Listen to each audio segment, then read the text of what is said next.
L'émission Islam poursuit son récit sur les figures prophétiques communes du monothéisme. Après Adam, Ève et Noé, évoqués la semaine dernière, ce matin, 3 invités, juifs, chrétiens et musulmans, nous parlent d'Abraham, Moïse, Jésus et Mahomet, qui, dans les textes sacrés et dans l'imaginaire des croyants, sont les porteurs d'un même message pour l'humanité.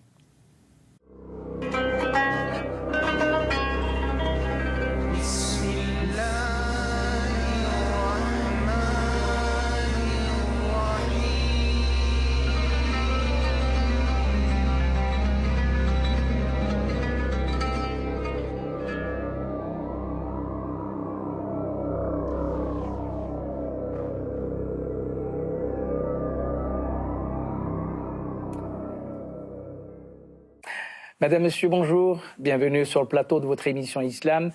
Seconde partie des 2 émissions que nous consacrons aux figures prophétiques communes du monothéisme.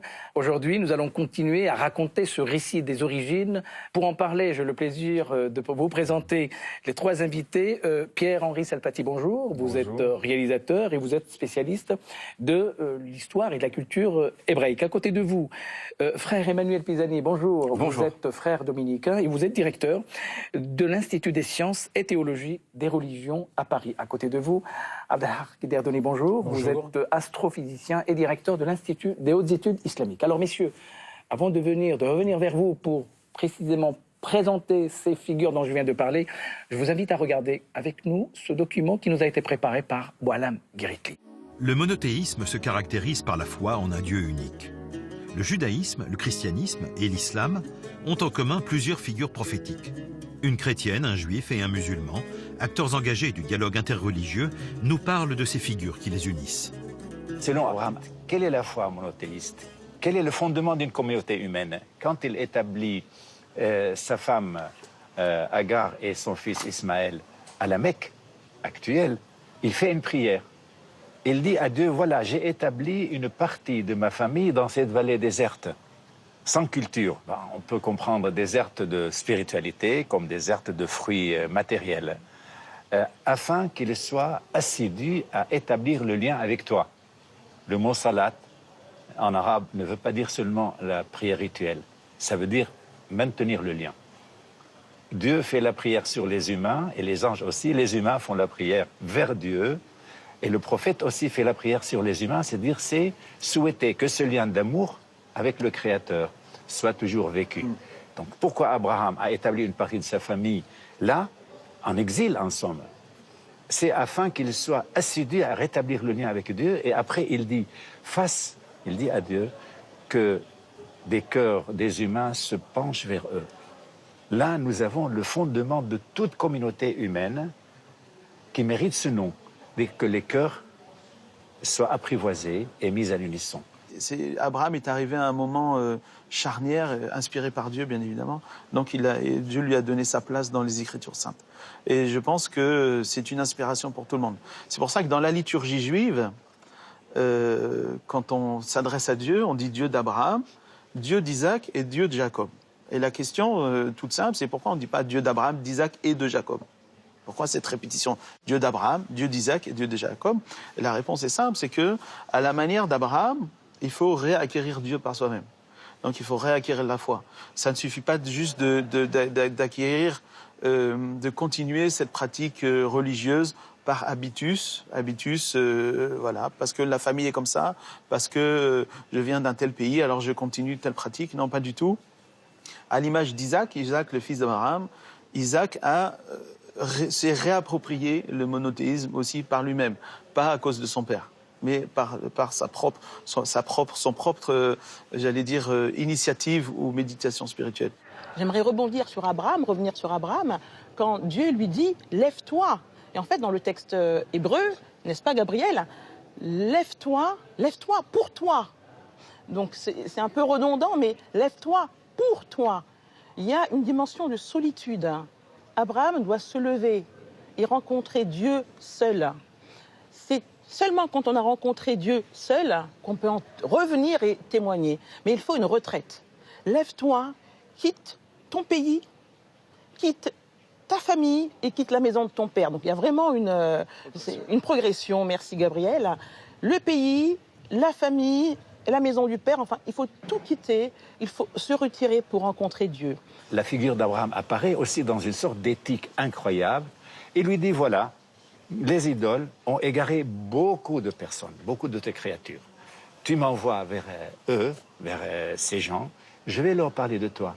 Ceux qui me suivent, ils sont de moi. Il ne dit pas, ils font partie de ma communauté, de moi, de ma personne. C'est dire que le messager ou le prophète, il a tellement d'amour pour l'humanité que son âme contient, comme le père et la mère aiment leurs enfants, il contient dans son cœur un amour pareil pour toutes les personnes qui ont suivi son message. Fahwa minni, il est de moi, celui qui me suit, et la suite. Mais celui qui désobéit, il ne dit pas il sera voué à l'enfer ou il méritera tes supplices. Il lui dit, toi, tu es le miséricordieux, le pardonneur. Pierre-Henri Salpati, qu'est-ce que vous pensez de cet échange entre les trois représentants de ces trois grandes religions? C'est un bon début de conversation. Je pense que c'est un bon début. C'est vrai que, finalement, à la réflexion, ces trois religions, elles ont beaucoup en commun. Elles n'ont pas simplement Adam. Elles n'ont pas simplement Adam et Noé. Hein, quand on dit Bné Adam, on parle de l'humanité. Quand on dit Bné Noach, on parle d'une catégorie de ceux qui ont décidé de s'attacher au divin. Et alors, Bné Abraham, c'est encore plus subtil et plus fin. Et donc, nos trois religions, elles sont unies déjà 3 fois, ici. Et la figure d'Abraham, elle est emblématique, forcément, parce qu'elle représente l'individu au milieu des multitudes. Abdelhak Guederdoni, les trois grandes religions monothéistes s'accordent à reconnaître qu'Abraham est le père du monothéisme. À votre avis, pourquoi? Pour les musulmans que vous êtes? Abraham, dans le Coran, est né dans un peuple d'idolâtres, hein, et il est appelé par Dieu. Il découvre Dieu, il découvre le Dieu unique. Il y a un très beau récit où Abraham contemple le ciel et il se rend compte que Dieu n'est pas dans le ciel, il n'est pas une étoile, il n'est pas la lune, il n'est pas le soleil, il est le créateur de la lune, du soleil et des étoiles. Et donc il s'élève de la contemplation du cosmos à une compréhension métaphysique de Dieu.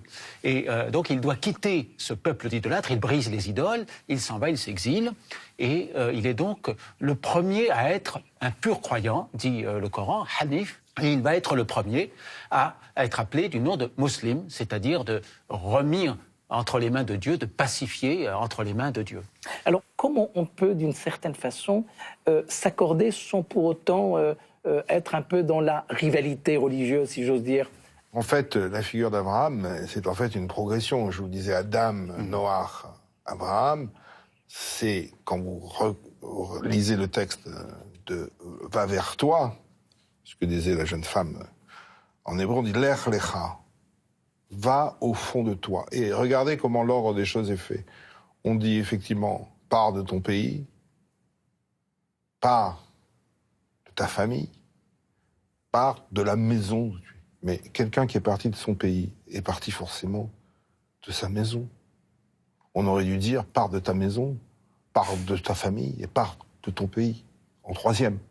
Là, l'ordre est inversé. C'est curieux comme démarche. Et regardez ce que fait Abraham. Lui qui a combattu toute sa vie le sacrifice humain, Dieu lui demande de tuer son propre fils. Et il le fait tout de suite. Donc ça raconte une autre histoire. Ça raconte notre propre histoire, notre propre cheminement, du global au plus précis. Et comme on a entendu tout à l'heure dans le reportage, en fait, il ne s'agit pas simplement de croire parce que notre famille croit. Il s'agit de croire parce qu'on a fait ce travail d'aller vers soi, au profond de soi. Et ça, c'est universel. Il n'y a pas de problème. C'est totalement universel comme démarche. Abdelhak Guederdoni, pour l'islam, il y a quand même là une nuance. On a vu beaucoup de convergences. Mais là, il y a une nuance concernant la descendance d'Ibrahim, d'Abraham. Alors, pour les musulmans, c'est Ismaël. Pour les musulmans, il y a 2 fils. Il y a Saïdouna Ishaq, sur lui la paix, Isaac, et puis il y a Saïdouna Ismaïl, salam, sur lui la paix, Ismaël. Et ces 2 fils sont une double bénédiction, en quelque sorte, pour le prophète Abraham, puisqu'ils sont l'un et l'autre prophètes eux-mêmes. Et évidemment, il y a une sorte d'idée reçue qu'il y aurait une sorte de de conflit d'héritage à propos du sacrifice d'Abraham, ce fameux sacrifice auquel vous faisiez allusion. Hein. Il a ce récit dans le Coran, et le nom du fils qui doit être sacrifié n'est pas mentionné dans le Coran. Il n'est pas mentionné dans le Coran, mais la tradition islamique y voit le fils Ismaël, hein, l'aîné, et alors que la tradition juive et chrétienne pense que c'est Isaac, le cadet. Et donc il y a un désaccord sur cette identité, mais le récit lui-même du sacrifice d'Abraham est assez différent dans la Bible et dans le Coran, puisque dans le Coran, Abraham fait un rêve. Hein, il se voit en train de sacrifier son fils, et donc le fils accepte le rêve du père. Mais on ne sait pas, ce n'est pas un ordre direct de Dieu, ou ça n'apparaît pas comme un ordre direct de Dieu. Et l'ange l'arrête, effectivement, comme dans le récit de la Bible, l'ange l'arrête et substitue au sacrifice que Abraham allait faire un bélier, enfin un animal. Et donc on se pose toujours la question de savoir s'il s'agit là d'un ordre direct de Dieu, ou bien si c'est l'interprétation qu'Abraham fait d'un rêve qui est avant tout un rêve symbolique. Frère Emmanuel Pisani, que dit le christianisme? Que pensent les chrétiens de cette dualité concernant la lecture de cette figure qui est abrahamique? Que dit le christianisme? Bon, le récit biblique sur lequel s'appuient les chrétiens parle d'Isaac. C'est Isaac qui va être sacrifié. Mais ce qui est certain, c'est que Isaac est le second, le Benjamin. Et ce qui est certain dans la Bible, c'est que d'ailleurs, Dieu choisit toujours le dernier. Choisit toujours le plus petit, finalement. On retrouve cela avec Joseph aussi. Joseph et ses frères. Mais ce qui est fort, c'est que la bénédiction rejaillit aussi sur l'aîné. Elle rejaillit sur l'ensemble de la fratrie. Donc, si c'est Isaac qui est choisi comme sacrifice de l'Holocauste, mais pour vérifier finalement la foi d'Abraham, et Dieu arrête évidemment le sacrifice. Dieu ne veut pas que Abraham sacrifie son fils. N'empêche que cette obéissance d'Abraham, elle rejaillit et elle est une bénédiction pour tous, donc pour Isaac, pour Ismaël, pour toutes les religions. Alors, l'autre figure fondatrice, pour le judaïsme notamment, qui est Moïse. Oui, sa place est considérable. Vous avez même dit que le judaïsme s'est arrêté d'une certaine façon avec Moïse. Oui. Expliquez-nous cela. C'est arrêté avec lui. Rappelez-vous cette histoire quand même insensée. Sortir un peuple d'Égypte. Quel sens ça peut avoir? Le premier commandement hébraïque, c'est « Je suis l'Éternel qui t'ai fait sortir d'Égypte ». On aurait dû peut-être entendre « Je suis l'Éternel qui t'ai créé, qui ai créé le monde en 6 jours ». Non, on va faire appel à un épiphénomène historique, fait sortir les Juifs d'Égypte. C'est ça le Dieu d'Israël. Et en fait, c'est là où la culture de la langue est importante. Le mot Mitzrayim veut dire les limites. Je te fais sortir sans arrêt de tes limites. Mitzrim veut dire limite avant de dire Égypte. Donc c'est un Dieu plus grand qui s'adresse à chaque individu en disant tu as la force en toi de sortir de tes propres limites. Or, qu'est-ce que fait Moïse? Il fait sortir ce peuple de ses limites et lui-même sort de ses limites, puisque souvenez-vous ce que ce texte hallucinant raconte. Moïse reçoit du Sinaï la Torah et il la brise immédiatement. C'est l'idée de la transgression. C'est le fruit mangé immédiatement. En quelques minutes, on mange le fruit, et là, en quelques instants, on brise la loi. Et la Torah se termine de façon absolument hallucinante sur Dieu qui bénit Moïse d'avoir brisé la loi. Il faut le faire. Quel scénariste qui a écrit ça? Donc le Jésus en question, après on parlera sûrement de Mahomet, c'est l'intention qui nous intéresse. L'intention, c'est, quand on dit Allahu Akbar, excusez-moi, je finis avec ça, mais c'est sublime. Après, il faut voir comment les gens agissent avec ça. Alors on va voir justement comment les chrétiens se représentent et donnent une place à cette figure Moïse. Oui, donc il apporte la loi est brisée, mais enfin la loi est là quand même, et la loi est donnée. Donc on voit les Juifs vont chercher à suivre la loi. Mais en même temps, voilà, il y a une immense latitude par rapport à la lettre. Comme dit Paul, la lettre tue, l'esprit vivifie. Et là, je crois que c'est fondamental dans le judaïsme. Mais voilà, le christianisme hérite aussi de la nécessité. On peut ressusciter. Oui. L'esprit, voilà, c'est le souffle. D'ailleurs, le prophète, c'est l'homme du souffle. Bien sûr. C'est l'homme du souffle, de la parole qui souffle, qui revivifie, qui redonne vie. Donc, voilà, Moïse a donné la loi, mais une application de la lettre, stricto sensu, est mortifère. Hein, et dans la continuité, d'ailleurs, finalement, du judaïsme, hein, Jésus dit cela. On retrouve Jésus qui est le nouveau Moïse dans une lecture chrétienne. Une fois encore, hein, nouvel Isaac, nouveau Moïse, nouvel Adam. Et on voit Jésus prêcher sur le mont des béatitudes. Il prêche « Heureux les pauvres ». Heureux les doux, heureux les miséricordieux, heureux les hommes justes. Et on retrouve ces 10 paroles en parallèle avec ces 10 lois données à Moïse. Pour le musulman, il n'y a pas un ancien et un nouveau Moïse. Il y a un seul, Sayyiduna Moussa, cité d'ailleurs plusieurs fois dans le Coran. Que représente-t-il dans l'imaginaire musulman et dans la tradition islamique? Quand on regarde le Coran, il apparaît comme le prophète le plus important. C'est celui qui est le plus cité dans le Coran. Avant Abraham et bien avant le prophète Mohammed, alayhi salatu wassalam. Et Moïse, alors c'est vraiment le prophète dans toute son ampleur, avec ses démêlés avec Pharaon, ses démêlés avec le peuple d'Israël, de très nombreux récits émaillent le Coran, et il est celui qui est devenu l'interlocuteur de Dieu. Hein. Et chaque prophète a un nom particulier. Lui, il est Kalim Allah, il a été l'interlocuteur, il a pu parler à Dieu directement. Et donc il a une importance toute particulière. Il vient apporter la Torah, mentionnée dans le Coran, et donc c'est le texte que nous avons, parce que les prophètes antérieurs sont mentionnés comme étant aussi récipiendaires de paroles, de feuillets, mais on ne les a pas concrètement.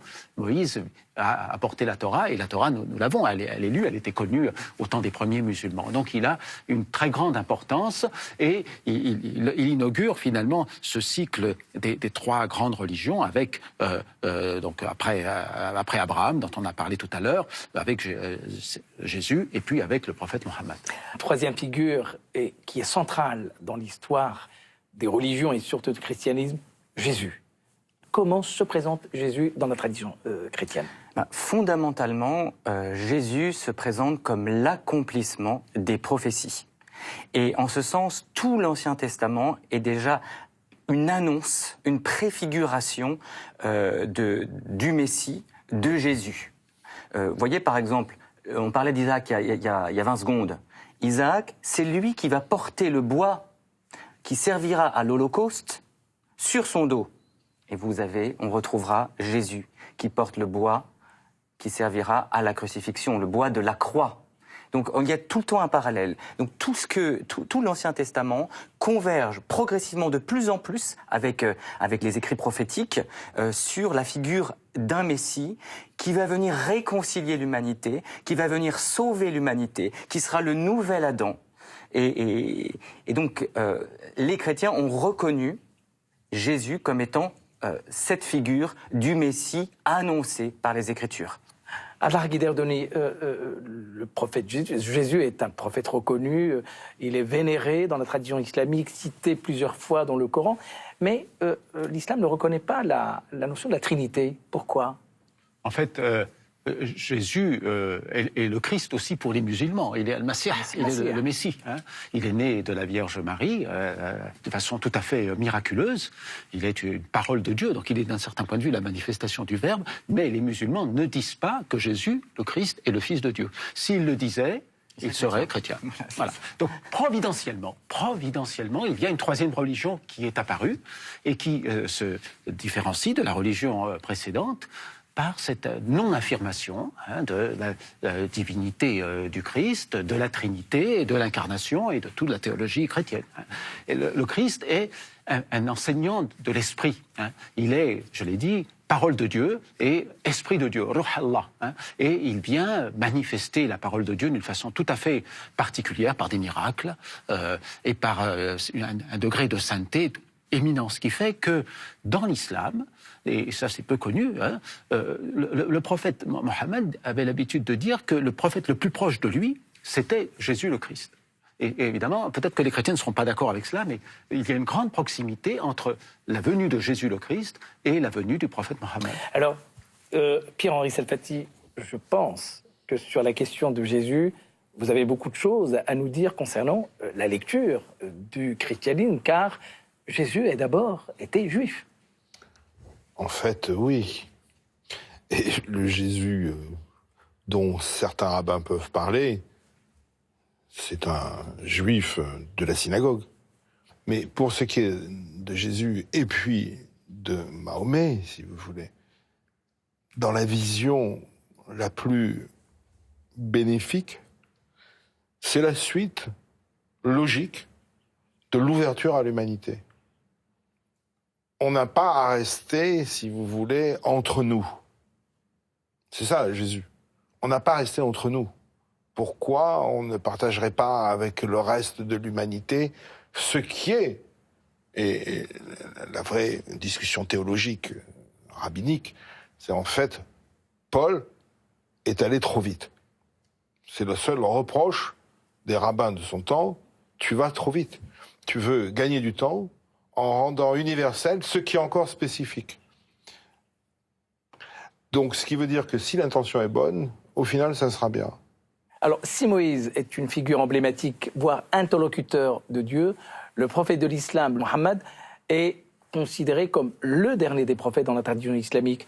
Abraham a été le premier à être musulman, mais il était musulman de façon non confessionnelle. En fait, tous les croyants sont musulmans depuis Abraham, dans la mesure où ils sont soumis ou remis pacifiquement entre les mains de Dieu. Le prophète Mohammed est un descendant d'Ismaël, dont nous avons parlé tout à l'heure. Alors, il y a évidemment une très longue période de temps qui s'est écoulée depuis Ismaël. Il y a eu des prophètes arabes qui ne sont pas mentionnés dans la Bible ou dans les évangiles. Et le lointain descendant de cette lignée-là apparaît à la Mecque, donc à la fin du VIe siècle, au début du VIIe siècle de l'ère chrétienne, dans une petite communauté de croyants abrahamique qui subsistait encore au milieu d'une idolâtrie un peu générale. Et c'est lui qui va recevoir la visite de l'ange Gabriel, le même ange qui a annoncé à Marie la naissance de Jésus, et qui va donc recevoir comme révélation un livre qui est, pour les musulmans, la parole de Dieu. Alors on ne dit pas incarné, mais j'ai appris qu'on disait inlibré, c'est-à-dire devenu livre dans la langue arabe. Voici donc la version islamique. Comment le christianisme et le judaïsme approchent la figure du prophète Mohammed ? Alors, j'aurais envie de dire, comme tout à l'heure, Abdelhak a dit, si pour les musulmans, Jésus était le Fils de Dieu, alors les musulmans seraient chrétiens. Donc, si, du point de vue chrétien, si Muhammad est prophète de Dieu tel que le pensent les musulmans, alors les chrétiens seraient musulmans. Ce que nous pouvons dire, nous, c'est que pour les musulmans, puisqu'il vient après la révélation, la révélation chrétienne, et donc si la figure de Mohammed est importante pour un musulman, il va de soi que nous respections et que nous reconnaissons la figure de Mohammed comme importante. Je crois que le chrétien ne peut que regarder et ne peut que bénir, ne peut que se réjouir qu'il y ait tant de musulmans qui progressent dans la foi au Dieu unique en suivant Mohammed comme modèle. Alors bien sûr, ce n'est pas le chemin des chrétiens, bien sûr, mais objectivement, on peut observer cela et rendre grâce pour tous ces hommes, pour toutes ces femmes qui progressent dans une conversion personnelle à la suite du prophète de l'islam. Pour le judaïsme, quelle est la représentation du prophète Mohammed ? Le prophète est venu 600 ans après le Christ. Mais les Juifs étaient là 2000 ans avant. Tout le monde attend le Messie. Il y en a pour lesquels il est déjà venu. Il y en a pour lesquels il n'est pas encore venu. Il y en a pour lesquels c'est la même personne qui viendra. Il y en a pour lesquels, vous savez quoi ? C'est la même histoire, 3 fois. Donc, pour un Juif, si le Messie revient, qu'un chrétien va appeler Jésus qui revient, ou qu'un musulman va appeler Mohammed qui revient, c'est le Messie. C'est tout. Donc, si vous voulez, il n'y a pas de polémique ou il n'y a pas de sous-entendu. Mais il y a débat.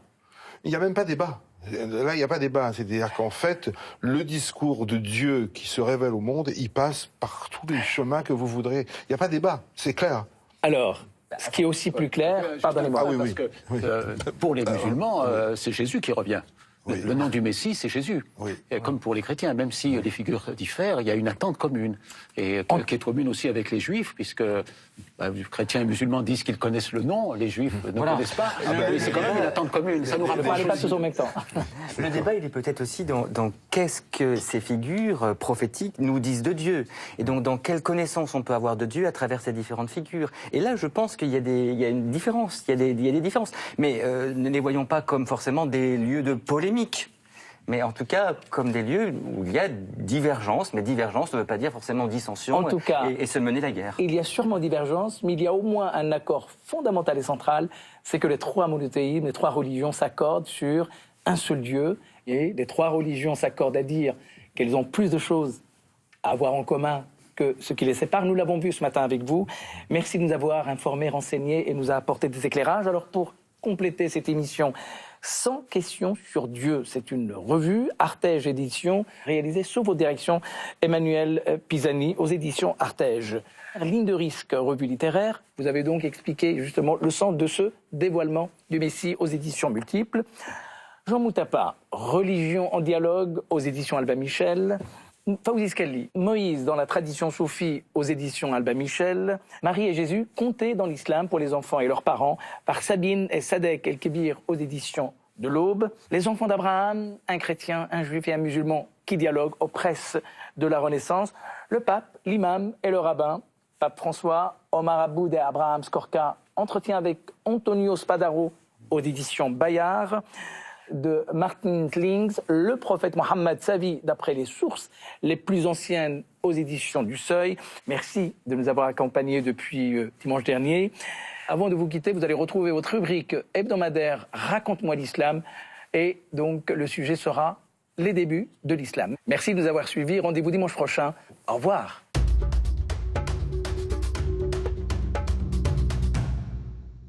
Bonjour, salam.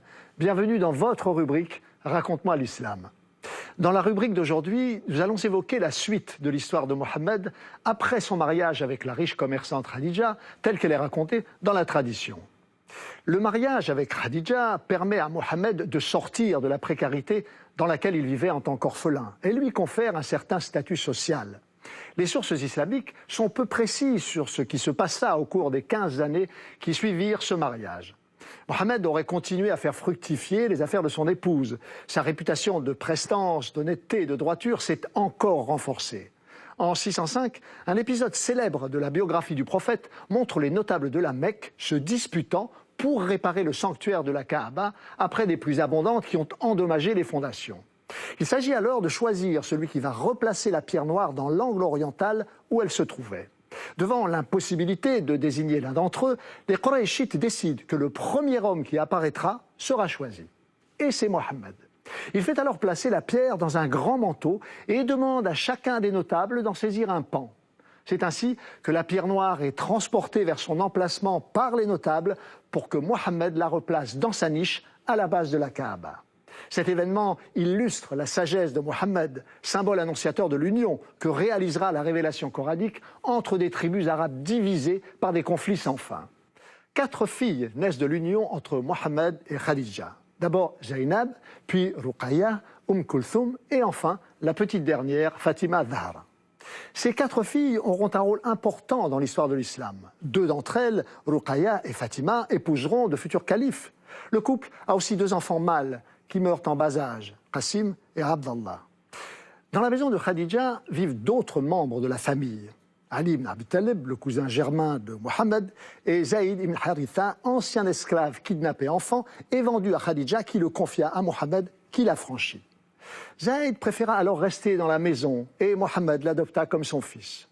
Un autre familier de la famille est Abu Bakr, né vers 573, un lettré féru de poésie et futur premier calife de l'islam. Que se passa-t-il alors? Les sources traditionnelles manquent de données précises sur les années qui précèdent la révélation coranique. Ce qui est rapporté, c'est que Mohammed a pris l'habitude de se retirer fréquemment de la Mecque pour prier et méditer dans le désert, particulièrement dans une grotte, la grotte de Hira. Nous verrons dans une prochaine rubrique comment l'extraordinaire épopée de la révélation a commencé dans cette grotte. Au revoir, salam. Vous pouvez nous retrouver sur France TV, le service vidéo de France Télévisions et sur les réseaux sociaux. اللهم صل وسلم وبارك على سيدنا وأسعدنا وسندنا